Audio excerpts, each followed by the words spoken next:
Assalamualaikum warahmatullahi wabarakatuh. Perkenalkan, nama saya Alia Rihadatul Aisy dengan NIM 230180001. Saya mahasiswa Prodi Pendidikan Bahasa Inggris dan saya dari seksi 0162 pada mata kuliah ini. Nah, pertama-tama yang terhormat dosen kita Dr. Hanif Al-Qadri SPD MPD selaku dosen pengampu pada mata kuliah Administrasi dan Supervisi Pendidikan. Puji syukur kita panjatkan atas kehadirat Tuhan Yang Maha Esa, karena atas rahmat dan karunia-Nya kita dapat mengikuti proses pembelajaran kita. Nah, pada kesempatan ini saya akan membahas tentang topik yang sangat penting dalam dunia pendidikan, yaitu administrasi kurikulum di satuan pendidikan. Sebagaimana yang kita ketahui, kurikulum merupakan jantung dari proses pendidikan. Kurikulum tidak hanya berisi materi pembelajaran, tetapi juga mencerminkan visi pendidikan yang ingin dicapai oleh satu bangsa. Oleh karena itu, pengelolaan kurikulum dan administrasi kurikulum menjadi faktor utama dalam menentukan keberhasilan suatu sistem pendidikan. Tentu tanpa administrasi kurikulum yang baik, proses pembelajaran dan proses mengajar akan berjalan kurang efektif dan tidak terarah. Nah, pada kesempatan ini saya akan membahas beberapa poin utama terkait administrasi kurikulum, yaitu konsep dasar administrasi kurikulum, kemudian proses administrasi kurikulum, serta peran guru, dan mungkin saya juga akan membahas apa sih tantangan yang dihadapi saat menjalankan administrasi kurikulum dan apa solusi untuk meningkatkan efektivitas kurikulum di satuan pendidikan. Nah, materi yang pertama yaitu konsep administrasi kurikulum. Sebelum kita membahas lebih jauh, kita perlu memahami terlebih dahulu apa yang dimaksud dengan kurikulum dan administrasi kurikulum. Kurikulum adalah seperangkat rencana dan pengaturan yang mencakup tujuan pembelajaran, isi pembelajaran, metode pengajaran, kemudian serta sistem evaluasi yang digunakan dalam proses pendidikan. Kurikulum bukan hanya sekedar daftar mata pelajaran yang akan diajarkan di sekolah, tetapi juga mencakup bagaimana pembelajaran tersebut disampaikan dan bagaimana siswa dievaluasi dan bagaimana pendidikan diarahkan agar relevan dengan kebutuhan masyarakat dan dunia kerja. Dan sementara itu, administrasi kurikulum adalah serangkaian proses yang mencakup perencanaan, pengorganisasian, pelaksanaan, dan evaluasi kurikulum dalam suatu satuan pendidikan.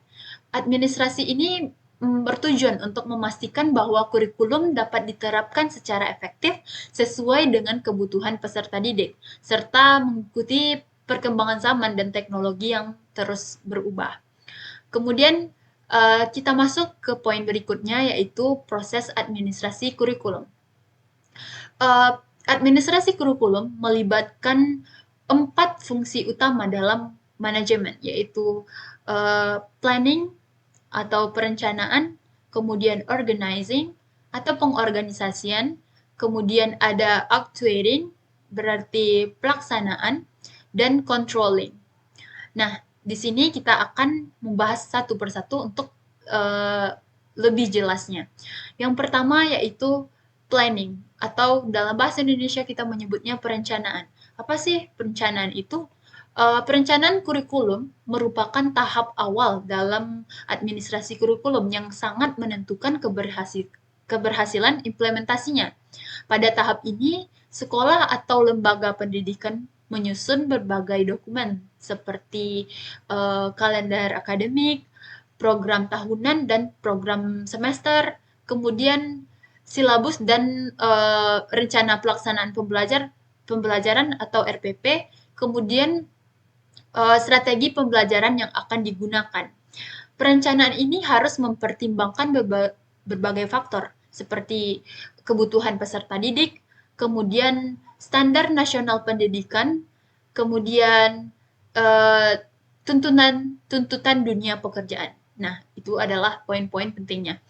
Kemudian data-data terkait daya serap lulusan, kebutuhan industri, dan perkembangan teknologi juga menjadi dasar dalam perencanaan kurikulum agar tetap relevan dengan perkembangannya zaman.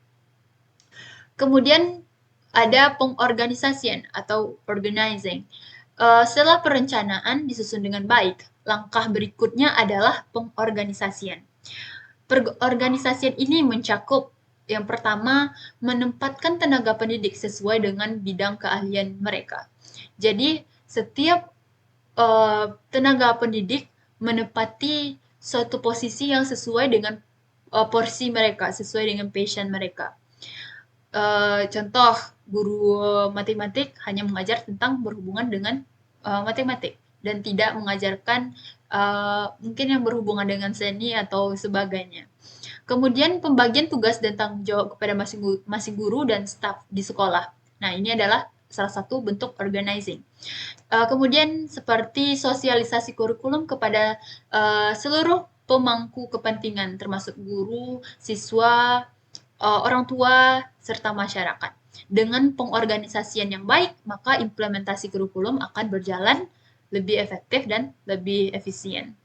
Kemudian ada namanya pelaksanaan atau kita sebut juga dengan actuating, yang itu adalah pelaksanaan kurikulum dalam proses belajar mengajar, di mana guru memiliki peran utama dalam menyampaikan materi, menggunakan strategi pembelajaran yang sesuai, serta menciptakan lingkungan belajar yang kondusif bagi peserta didik. Dalam melaksanakan dalam pelaksanaan kurikulum, tidak hanya aspek kognitif yang diperhatikan, tetapi juga aspek seperti keterampilan dan sikap atau soft skill dan hard skill. Oleh karena itu, metode pembelajaran yang digunakan harus beragam, mulai dari adanya diskusi, kerja kelompok, hingga metode berbasis proyek yang memungkinkan siswa belajar melalui pengalamannya yang nyata. Dan kemudian yang terakhir adalah controlling. Di sini kita adanya evaluasi kurikulum yang dilakukan untuk mengetahui apakah kurikulum yang diterapkan sudah mencapai tujuan yang diharapkan. Evaluasi ini mencakup adanya penilaian terhadap hasil belajar siswa, kemudian meninjau terhadap efektivitas strategi pembelajaran, kemudian masukan dari tenaga pendidik, peserta didik, dan orang tua mengenai pelaksanaan kurikulum. Jadi ditemukan kendala dalam jika ditemukan kendala dalam implementasi kurikulum, maka evaluasi ini menjadi dasar bagi perbaikan dan penyempurnaan di masa yang mendatang. Kemudian kita masuk ke poin yang ketiga, yaitu peran guru dalam administrasi kurikulum. Apa sih peran-peran guru tersebut? Dalam administrasi kurikulum, guru ini memiliki beberapa peran penting. Yang pertama, tentunya sebagai perencana, yaitu guru turut menyusun kurikulum berdasarkan pengalaman mereka dalam mengajar. Kemudian tentunya guru juga sebagai pelaksana, yang mana guru akan mengimplementasikan kurikulum dalam kegiatan belajar dan mengajar. Kemudian juga sebagai evaluator, maksudnya adalah guru menilai apakah kurikulum yang telah ditetapkan apakah sudah berjalan dengan yang sesuai yang direncanakan. Dan kemudian ada sebagai pengembang. Maksudnya di sini guru memberikan masukan untuk perbaikan kurikulum agar lebih relevan dengan kebutuhan zaman dan dunia kerja. Meskipun kurikulum telah beberapa kali direvisi, seperti yang kita ketahui tantangan dalam implementasinya itu masih tetap ada. Ada beberapa masalah yang sering muncul, yaitu seperti kualitas pendidikan yang masih rendah, meskipun kurikulum itu telah mengalami berbagai perubahan. Kemudian adanya ketidaksesuaian antara kurikulum dengan kebutuhan dunia kerja. Nah, ini adalah masalah yang saat ini yang sangat memusingkan kita selaku mahasiswa yang mungkin setelah lulus masih kebingungan untuk mencari kerja, karena adanya ketidaksesuaian antara kurikulum tersebut dengan kebutuhan dunia kerja.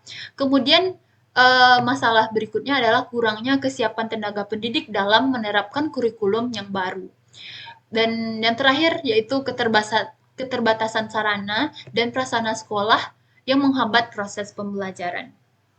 Lalu apa sih solusi dalam mengelola kurikulum tersebut? Solusi dari beberapa masalah tersebut apa sih solusinya?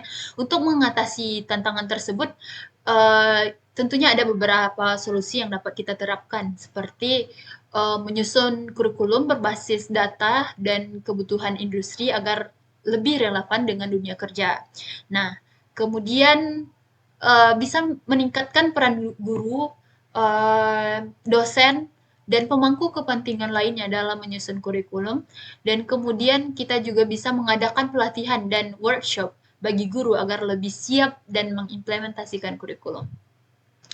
Kemudian kita juga perlu adanya melakukan evaluasi kurikulum secara berkala agar tetap sesuai dengan perkembangan zaman dan sesuai dengan kebutuhan siswa.